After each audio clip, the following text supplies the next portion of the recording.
at the Bronx Hero Comic Convention, and I am speaking with... Robert Sodaro. What do you do, Bob?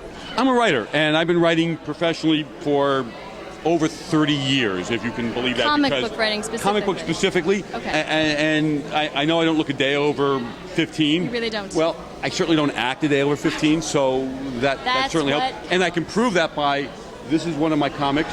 It's Hot Girl and Totally Hot Girl. Yes. It's based on two real-life young ladies I know.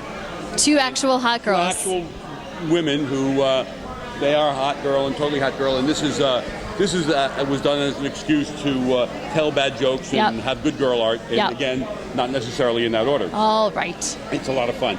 This is I spent most of my career working as a journalist, working in the field of comics, writing about comics. Oh. Everybody from Amazing Heroes to Wizard to CBG to the Comics Journal.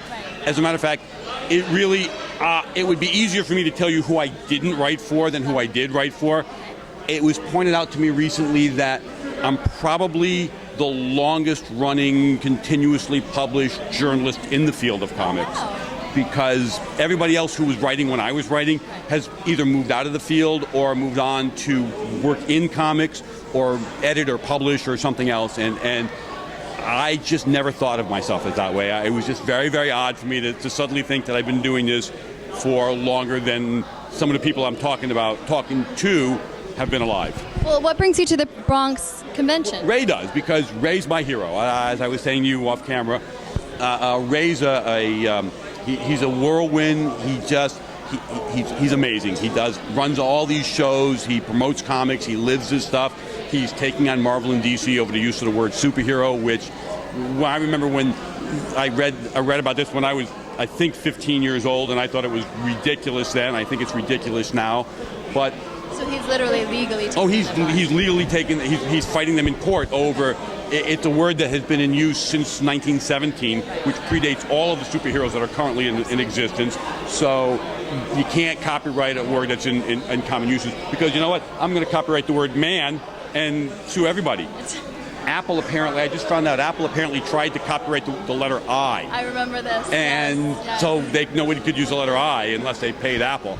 And they're like, really? Go away. Yes, stop. Anyway, but I've recently, by recently I mean sometime in the last 10 years, I've kind of crossed over myself a little bit, and I do a little bit of comic book work myself. Right. The Hot Girl and Totally Hot Girl. Right. And another book that I did, this is actually a very cool, this is First in Flight. It's about a guy named Gustav Whitehead who flew 2 years prior to the Wright brothers. The Wright brothers. Oh. And he lived in Fairfield, Connecticut, which is where I'm from. And this is true. And this is a true story.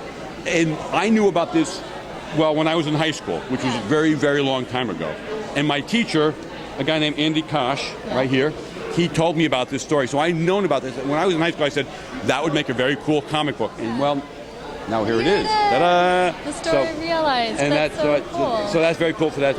And another project, and this is kind of cool, and I get to say this because I'm Stan Lee and you're not.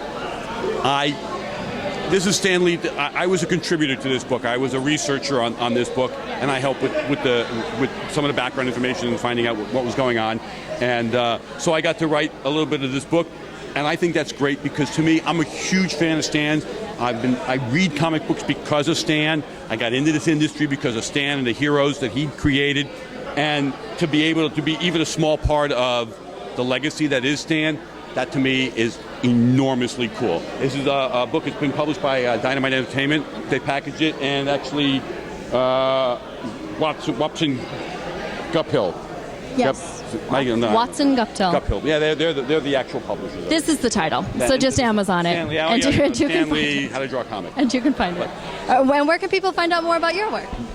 More about me? Yes. I write for Examiner.com. I have my own. Blog, which What's is your blog? my blog is freelance. It's don't tell me. Let me guess.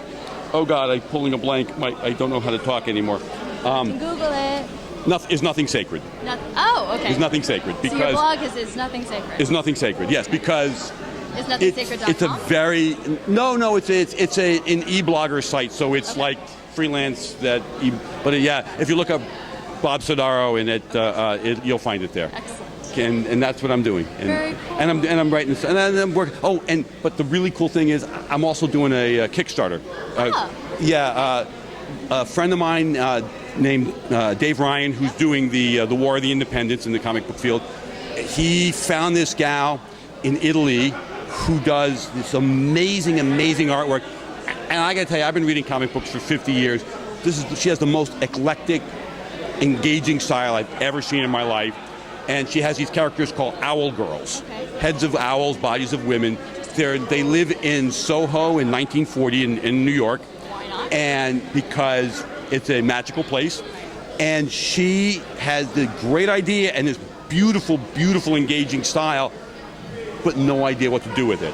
And Dave kind of met her online, and they started talking, and he introduced her to me. He said, well, my friend Bob is a writer, maybe he'd be. And I started looking at her stuff. She had a great idea, and I based my story on her concept. And the first issue's done. It's a Kickstarter now, and Owlgirls. Check it out. It's amazingly, amazingly cool story. It does sound very And it has cool. nothing to do with the fact that I wrote it. It has to do with the fact that Rachel did the artwork. Yeah, well, it sounds amazing. Oh my God, it's astounding. Well, thank you so much. Thank you very much. It's been a real pleasure. Thank you very much.